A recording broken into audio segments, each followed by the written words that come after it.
there looking down at me as Rose. The woman loiters beside her.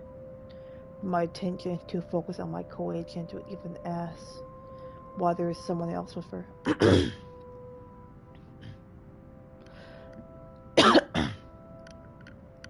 Rose postures and screams worry, although she's keeping a straight face or trying at least.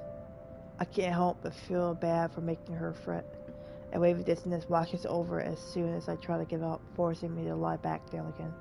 Luckily, the feeling subsides after a few seconds, until only a mid-mild throbbing somewhere at the back of my head remains.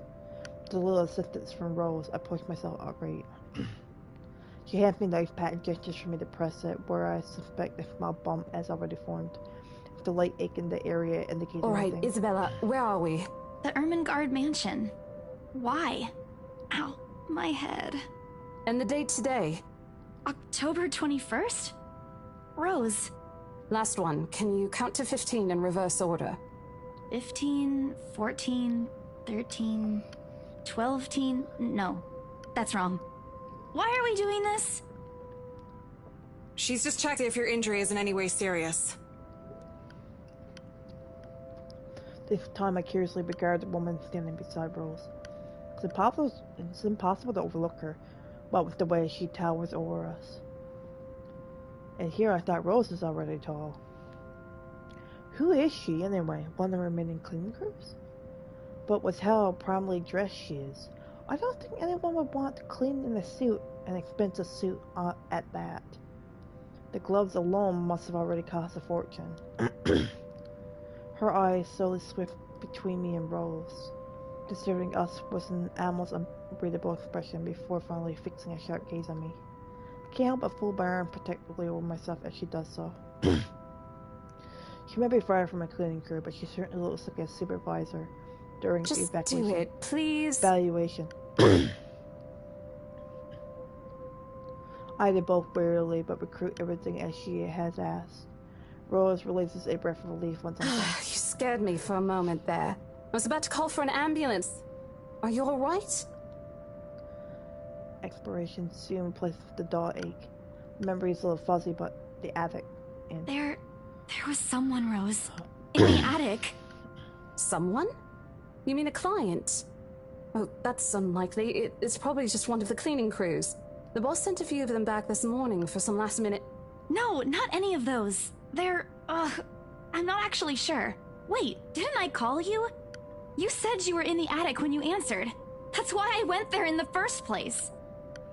both Rose and the lady look at me like I've just grown another head. Did I say something rude? Rose quickly cast an apologetic smile at the woman before the awkward silence stretches on further. It's her saleswoman smile, the same one she taught me back when I was still a trainee. I should show this to troublesome clients or just to avoid trouble in general, she advised.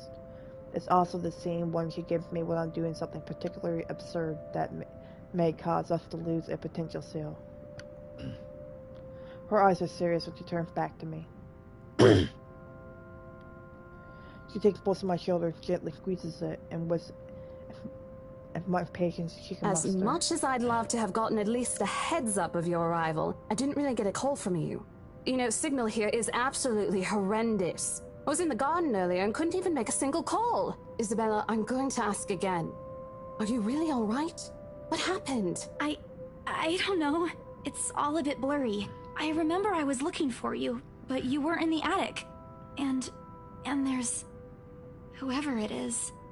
Then I must have tripped on a rug or something on the way down. Oh no. Do you think someone came in while you were out? You left the main door open. We are so going to get into big trouble if something gets stolen, Rose. Perhaps it is a concussion. Are you sure you feel fine? We could still call for an ambulance. I could cover for you. No, I'm fine. I'm okay, Rose. I can work. Wait. Hold your horses, Rose. I can't dismiss an important sale because of a minor bump in the head. An extremely minor bump. I've had worse when I was a kid. This is Besides, if I leave, you'll have to shoulder everything in the open house. Alone. And in a mansion this big? There's also the part where I may lose that bonus BRC promised, but that's completely beside the point. Rose gives me a skeptical look when I return the cold compress to her and push myself off the floor. I have to use the staircase railing to steady myself, but otherwise I feel See? fine. I'm A-okay. Two of them exchange a worried glance, and Rose assumes a contemptible look. I can't pronounce that properly. But my lower lip in anticipation. She says All right, no. you in.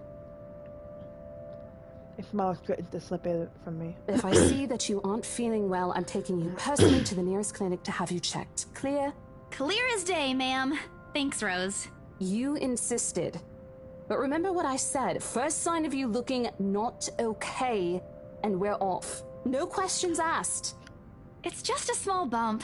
Don't worry. You shouldn't downplay these kinds of things. It could be a serious injury for all we know. Suddenly a small cough sounds against the walls of the foyer, interrupting our banter. The woman is looking spectrally at the two of us, her stare making me shrink back a little on myself. She isn't really intimidating.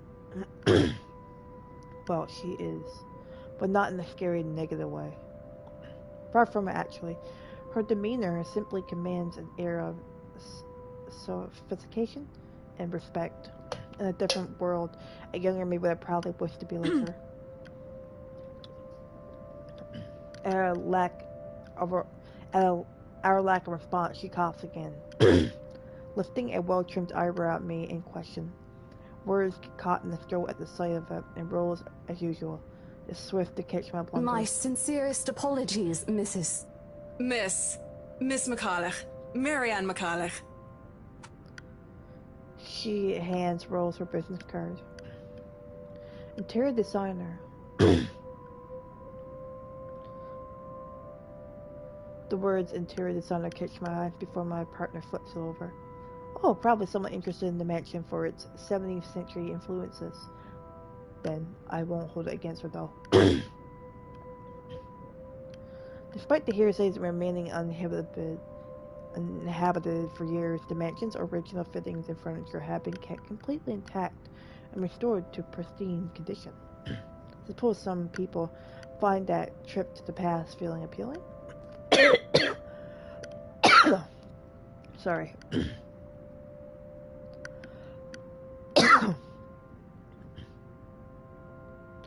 After all, what it offers, this place could also be a haven for people looking to live somewhere with a classic historical charm. Miss McCollough, I'm Rose Cooper, and this is my partner, Isabella Santos. We're just ironing out a few things, but we'll be starting the tour soon enough. In the meantime, we've prepared some refreshments for you in the parlor while you're waiting. If you could please. Thanks. There's no need for it, though. I just dropped by for a quick survey of the place. I thought I should check the estate before I meet with the homeowners. Rose's confusion is impossible to miss when she glances at me. I return it with an equally perplexed look. And against my better judgment, I blurt out the first question that comes to mind. I'm sorry. Homeowners? I should have kept my mouth shut. A flash of irritation crosses her face, but it instantly disappears under a mass of professional detachment. Yes. Hannah Wright? I was hired by her to handle the interior design for their newly bought home. This is the Ermengarde mansion, right? It is, but... She pauses, possibly trying to find the right words to fix the awkward situation without offending someone.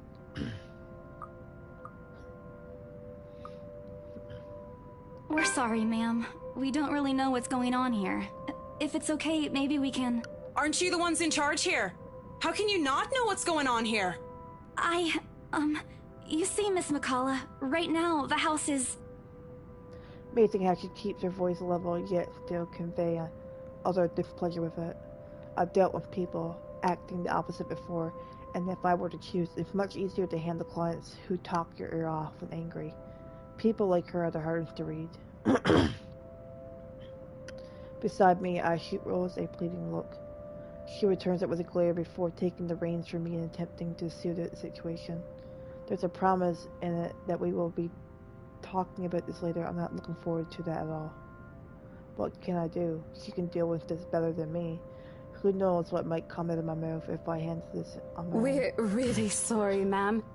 My partner's probably still a bit winded from her fall. If she's unwell, then she shouldn't be working here right now. She raises a hand to rub the side of her temple, as if to stave off the beginnings of a headache. Never mind that. I just want to know what's going on here. I was led to believe that this house has already been bought by my client and my services are needed for the house's interior design. Perhaps there's been a confusion then. We haven't heard anything from our supervisors regarding a closed deal for this property yet. In fact, today's only the first day of our open house. If you wish, we can call them and confirm for you. That wouldn't be necessary, but thank you for being direct with me, Miss Cooper. I already thought something was a little odd earlier. If you'll excuse me, I also have a call to make to my secretary. It's a slight way